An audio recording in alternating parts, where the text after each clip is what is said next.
talk to you tonight about Henry Cowell.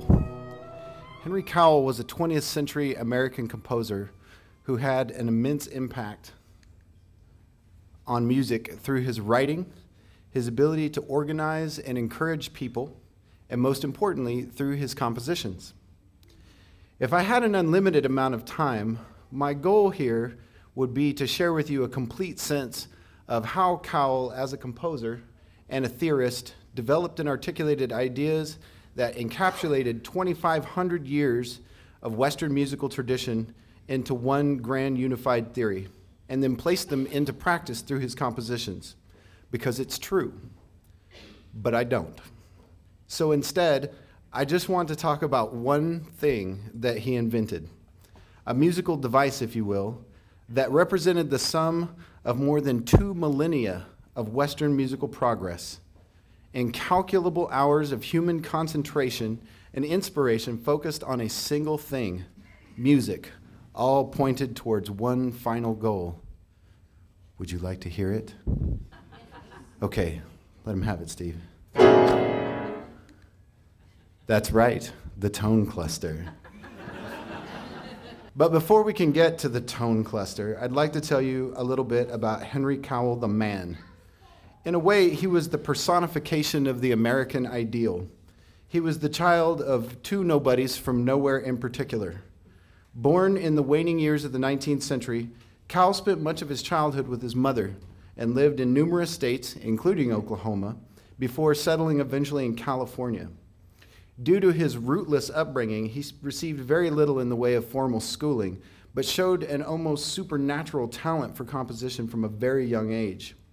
Now, based on this precocious talent, Cowell was accepted into the University of California at Berkeley to study composition and theory under the esteemed Charles Seeger. By the age of 17, he began to write one of the most important books on music theory that was written in the 20th century, New Musical Resources. This book served not only as the wellspring for much of his own experimental compositions, but inspired the work of composers who are today much better known than Cowell himself. I could easily spend the entirety of our time here talking about Cowell's life, but in the interest of brevity, I'd like to move into talking about Cowell's ideas that he wrote about in New Musical Resources. Now, for the purpose of this discussion, it's important to note that when we talk about music, we are actually talking about a specific kind of music, a kind of music that I call Western music. That is not the Western music that serves as the dance partner for country music, but more specifically, music that is derived from the European tradition. And when I say European, I really mean Greek. And when I say Greek, I really mean Pythagoras. That's right. All of the music that you hear in your daily life, from the grocery store to the movie theater, from the concert hall to the mosh pit, can be, with very few exceptions, traced back to the experiments of one Greek man who lived over 2,500 years ago. Which begs the question, Rob, why aren't we talking about Pythagoras? Well, we will be. But as it turns out, Pythagoras, fundamental as he was to the development of Western music, was wrong about many, many things, including some things about music. The value at looking at these Pythagorean ideas about music through the lens of Henry Cowell is that by Cowell's time, most of the wrong stuff had been identified as such, and ideas that Pythagoras could not have imagined, let alone anticipated, had developed in the 2 millennia and some change since his death. The tradition about Pythagoras can be oversimplified down to this. He was responsible for scientizing pitch. When we talk about a particular note, say A, that note is shorthand for a specific vibrational speed. In the case of certain A's, it's 440 hertz or 440 cycles per second. Of course, Pythagoras didn't know hertz from Hermes because the term wasn't coined until 1930. But he did, or at least we're pretty sure that he did, recognize a mathematical relationship between the length of string used to produce a particular pitch and then how pitches related to one another based on the length of that string. The simplest way to demonstrate this is to consider the relationship between 2 different notes, both named A. we have this one and this one. Now, Pythagoras demonstrated that there was a mathematical relationship between these two notes. Did you hear that? It's like they're the same note, but one of them is higher. How does that work? Pythagoras wasn't entirely sure either, but he knew that it was special. We now know that the reason that these two notes share a unique relationship with each other is because one of them is vibrating at twice the speed of the other. What he didn't know, and what nobody really knew for a long time, is that music is very strange.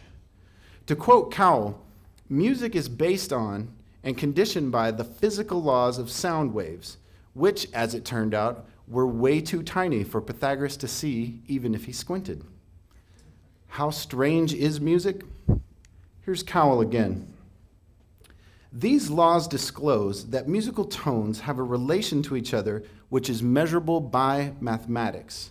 They further show that each tone generates a series of overtones which are related to that tone and to each other by definite mathematical ratios.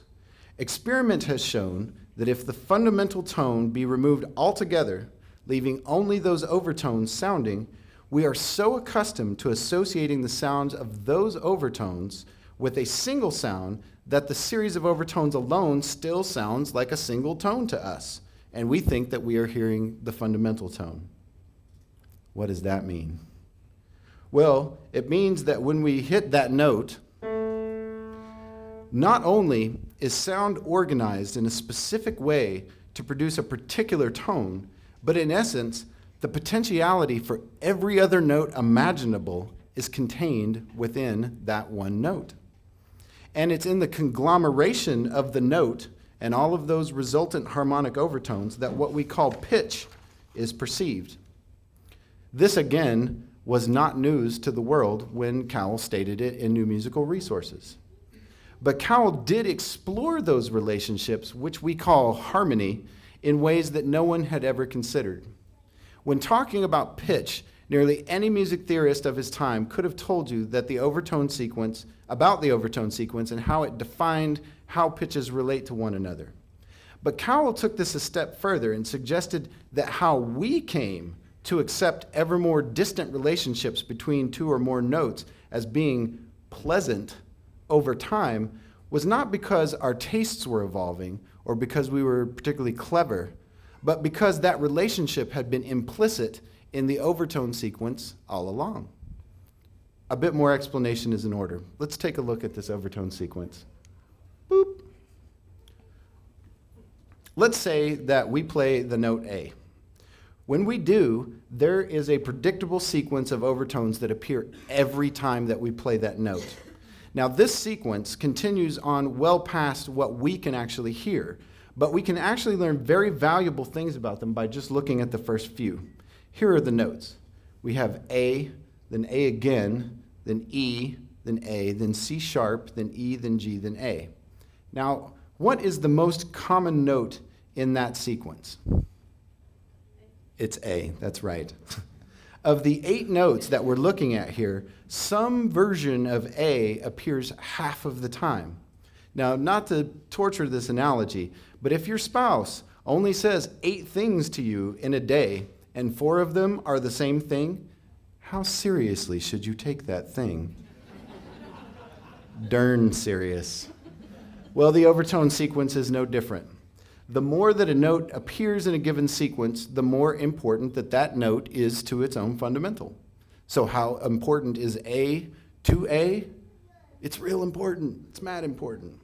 So important, in fact, that for the first 1,000 years or so that we were using pitched notes in the West, we almost never sang or played more than one note at a time unless it was an octave.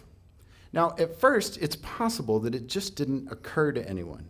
I mean, we had just figured out this awesome thing. Why go messing around with it by playing 2 different notes at the same time?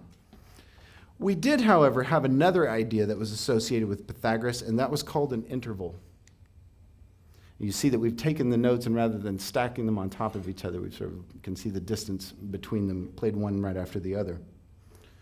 The distance between those notes If the relationship between two notes played at the same time could be thought as a vertical one, then a melodic interval, which is what we have here, can be considered a horizontal relationship. And in its original form, it was a sequential relationship. You played this note and then that one. So if we play a low A and then a one above it, we call that an octave. Can we hear that?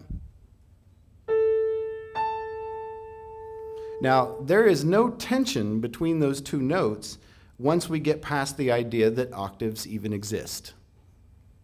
Perhaps every interval, then, provides us an equally relaxing sensation.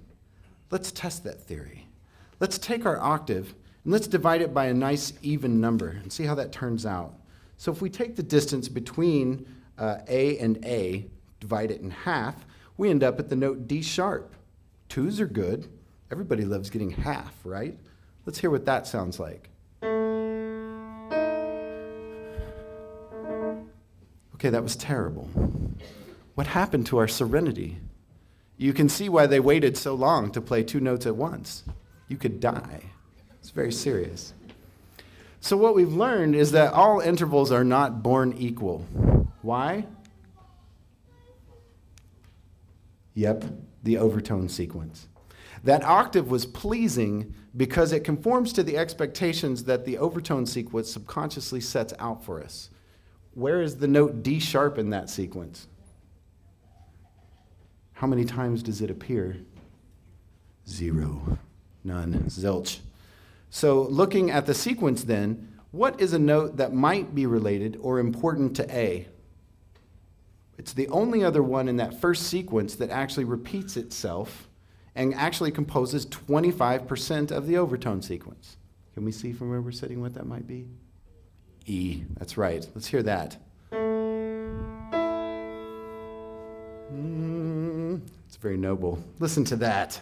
It's an interval that is so pleasing to the ear that we call it perfect.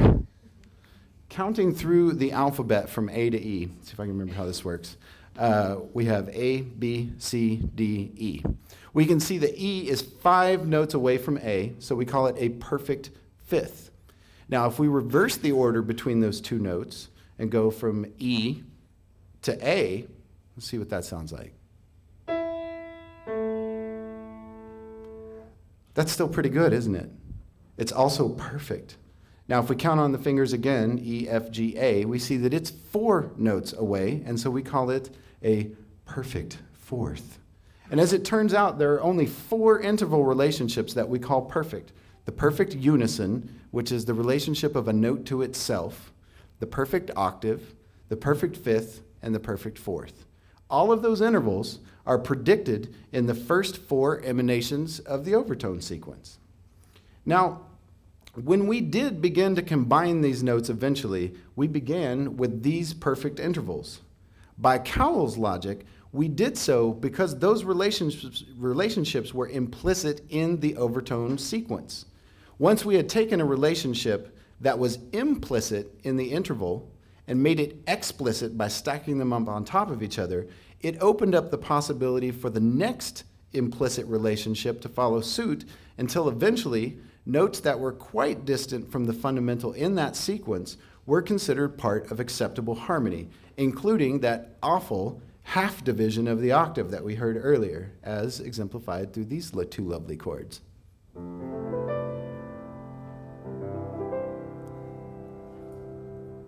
Brilliant.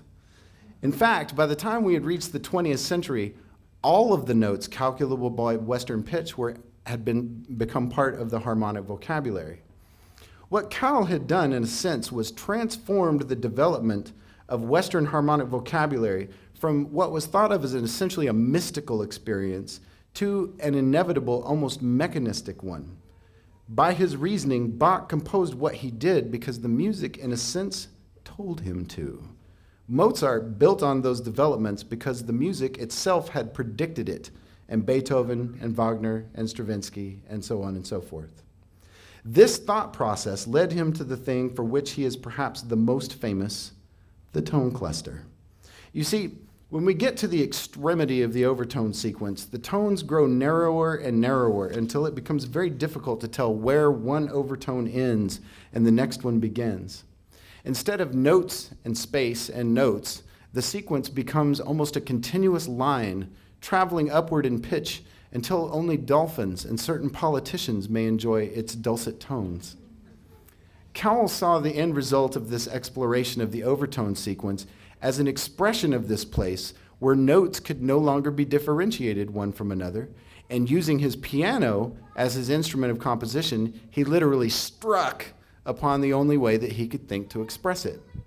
Now, it may seem silly in a way, but tone clusters actually ended up all over Western music. Composer Bela Bartok once wrote Cowell and asked him for permission to use them. So clear was it to Bartok that Cowell had single-handedly conceived of them. In fact, he didn't. Examples of tone clusters can be found in earlier works, but it was Cowell who justified them harmonically, popularized them, and then laid out consistent rules for their usage. Tone clusters can also be heard in the music of Duke Ellington, Thelonious Monk, the Beatles, Giorgi Ligeti, Fela Kuti, and Charles Ives. Now, the piece that Dr. Weber has graciously offered to play as part of this presentation tonight is entitled The Tides of Manaunaun, and it was composed when Cowell was not yet 20 years old. It remains his most often performed piece. Cowell uses the cluster in at least 3 different ways in this short piece. He starts off using it as something of a bludgeon at the beginning, as the almost folk melody moves over the top of it.